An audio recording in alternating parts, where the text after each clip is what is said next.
بسم اللہ الرحمن الرحیم۔ منحوس عورت کی 3 نشانیاں۔ ایسی عورت سے جلد جان چھڑاؤ۔ حضرت علی رضی اللہ تعالی عنہ سے ایک شخص نے منحوس عورت کی نشانیوں کے بارے میں سوال کیا تو حضرت علی رضی اللہ تعالی عنہ نے فرمایا اس عورت کی یہ 3 نشانیاں ہوں گی۔ ناظرین، حضرت علی رضی اللہ تعالی عنہ نے ارشاد فرمایا کہ منحوس عورت کے اندر یہ 3 نشانیاں ضرور ہوتی ہیں۔ اگر یہ 3 نشانیاں واضح نظر آنے لگ جائیں تو جلد سے جلد ایسی عورت سے جان چھڑا لو۔ ناظرین، انسانی معاشرہ مرد اور عورت کے وجود سے تشکیل پاتا ہے۔ کسی بھی معاشرے کی ترقی اور بہتری صرف مرد حضرات کی وجہ سے نہیں ہوتی، بلکہ عورت بھی بحیثیت ایک فرد نہایت اہم کردار سر انجام دیتی ہے۔ یوں تو آج دنیا کی کوئی قوم اور کوئی مذہب عورتوں کے مقام و حیثیت اور ان کے کردار کی اہمیت سے انکار نہیں کر سکتا۔ اسی لیے اسلام نے جس طرح سے عورت کے مقام و مرتبے کو انسانی معاشرے میں بلند کیا ہے اور عورت کے کردار کو مذہبی، اخلاقی، معاشرتی اور سماجی ہر اعتبار سے اہمیت دی، اس کی کوئی بھی مثال کسی بھی معاشرے میں دکھائی نہیں دیتی۔ اب یہ بات بھی حقیقت ہے کہ اسلام سے پہلے عورت نہایت ہی مظلوم، ہر اعتبار سے ایک ایسی زندگی گزارنے پر مجبور تھی جس میں عورت کی کوئی عزت اور اس کا کوئی احترام نہ تھا۔ عورت کے وجود کو قابل ذلت سمجھا جاتا تھا اور اسے تمام برائیوں کا سرچشمہ جانا جاتا تھا۔ اس کے بعد اسلام کی آمد عورت کے لیے غلامی، ذلت اور ظلم سے آزادی کا پیغام تھی۔ اسلام نے ان تمام رسم و رواج کو مکمل طور پر ختم کر دیا جو عورت کے انسانی وقار کے خلاف تھی، اور عورت کو وہ حقوق عطا کیے جس سے معاشرے میں اس کی عزت و احترام کی مستحق ہوئی جس کے مستحق مرد ہیں۔ محترم ناظرین، اسلامی تعلیمات کے لحاظ سے عورت کا تو پہلا روپ ہی اس دنیا میں رحمت ہے۔ بیٹی بن کر پورے خاندان کے دلوں پر راج کرتی ہیں، بہن بن کر بھائی کی سچی اور مخلص دوست اور ماں کا بازو بن جاتی ہے،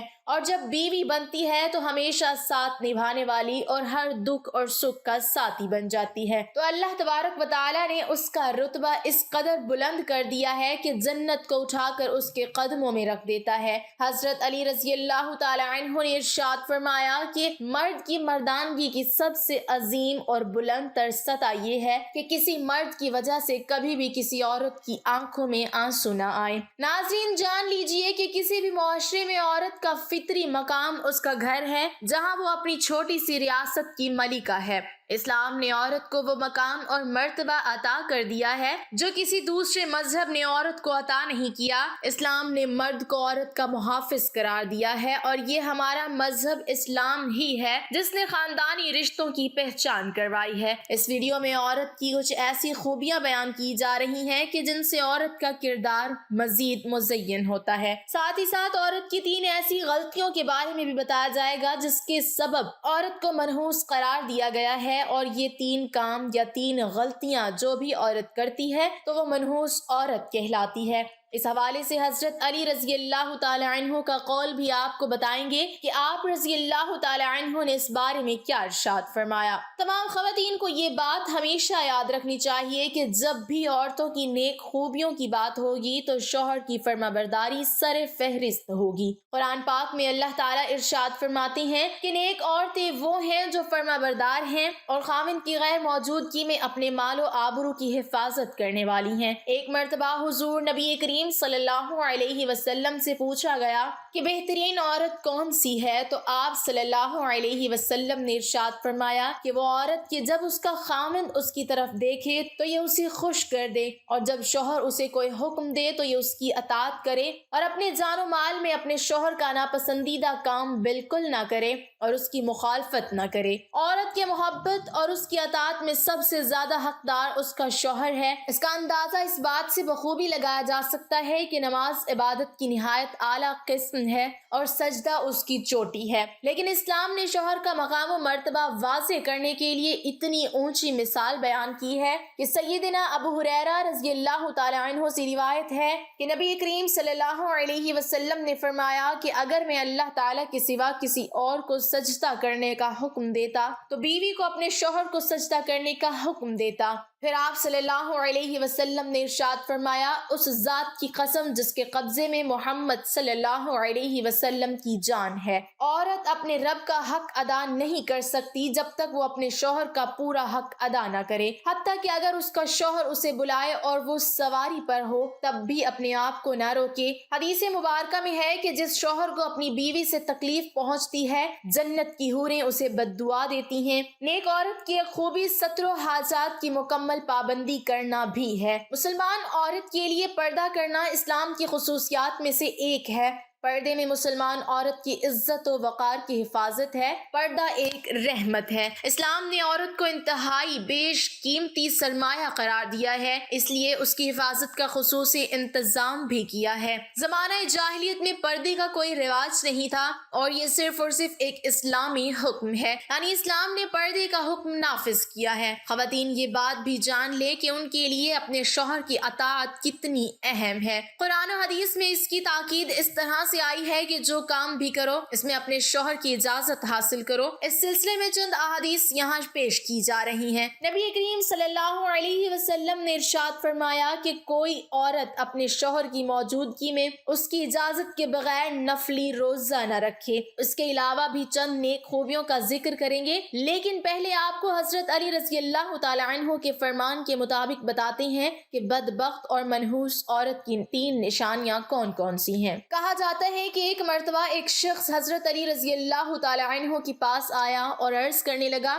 کہ یا علی، وہ کون سی عورت ہے جو گھر کے لیے منحوس ہوتی ہے؟ تو حضرت علی رضی اللہ تعالی عنہ نے فرمایا، اے اللہ کے بندے، اللہ تعالیٰ نے کسی بھی انسان کو منحوس پیدا نہیں فرمایا، مگر افسوس کہ یہ انسان کے اعمال ہی ہوتے ہیں جو انسان کو زندگی کی پریشانیوں میں دھکیل دیتے ہیں۔ تو یہ شخص حضرت علی رضی اللہ تعالی عنہ سے پوچھنے لگا کہ یا علی، وہ کون سے کام ہے؟ تو حضرت علی رضی اللہ تعالی عنہ نے ارشاد فرمایا، گھر کے لیے وہ عورت پریشانی کا سبب بنتی ہے جس کی رگ رگ میں یہ 3 عیب پائے جاتے ہیں۔ پہلا یہ کہ وہ اپنے گھر والوں کی غیبت کرتی ہو اور ادھر کی بات ادھر پہنچاتی ہو، جبکہ دوسرا یہ کہ وہ بار بار جھوٹ بولتی ہو۔ تیسرا عیب جو کسی عورت کو منحوس بنا دیتا ہے، نبی کریم صلی اللہ علیہ وسلم کے فرمان کے مطابق جو عورت اپنے شوہر کے بلانے پر اس کے پاس نہ جاتی ہو تو فرشتے آسمان پر ایسی عورت پر لعنت بھیجتے ہیں، اور ایسی عورت گھر کے امن، چین اور سکون کے لیے منحوس ثابت ہوتی ہے۔ محترم ناظرین، جان لیجئے کہ یہ 3 عادتیں ہیں جو کسی بھی عورت میں ہوں گی تو وہ اپنے ساتھ ساتھ اپنے گھر والوں کو بھی برباد کر دیتی ہے اور اس گھر کی خوشحالی اور سکون کو بھی برباد کر دیتی ہے۔ یہ 3 کام یعنی غیبت کرنا، شوہر کی بات نہ ماننا اور جھوٹ بولنا، یہ 3 کام کسی بھی عورت کو ہرگز نہیں کرنے چاہیے،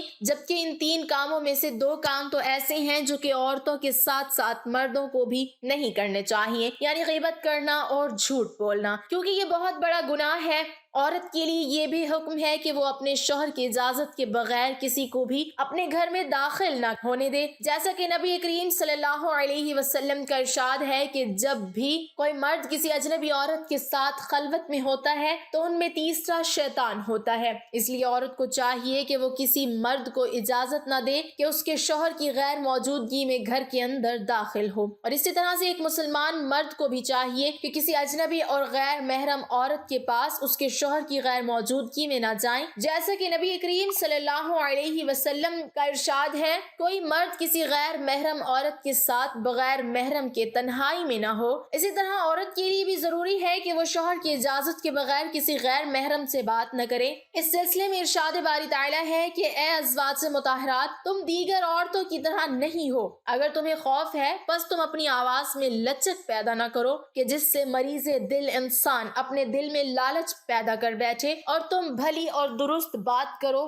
معلوم ہوا کہ عورت کی آواز میں بھی پردہ ہے اور وہ ان شرائط کے ساتھ اجنبی مرد سے بات کر سکتی ہے۔ نمبر 1، آواز میں لچک، شیرینی اور مٹھاس نہ ہو۔ نمبر 2، صرف ضرورت کے وقت بات کریں، اور نمبر 3، پردے میں رہ کر بات کریں۔ دعا ہے کہ اللہ تعالی ہمیں دین اسلام کو درست طریقے سے سمجھنے اور اس پر عمل کرنے کی توفیق عطا فرمائے اور ہمیں برے اعمال سے محفوظ فرمائے، آمین۔ ناظرین، کمنٹ باکس میں اللہ تعالیٰ کے 99 ناموں میں سے ایک نام ضرور ٹائپ کریں۔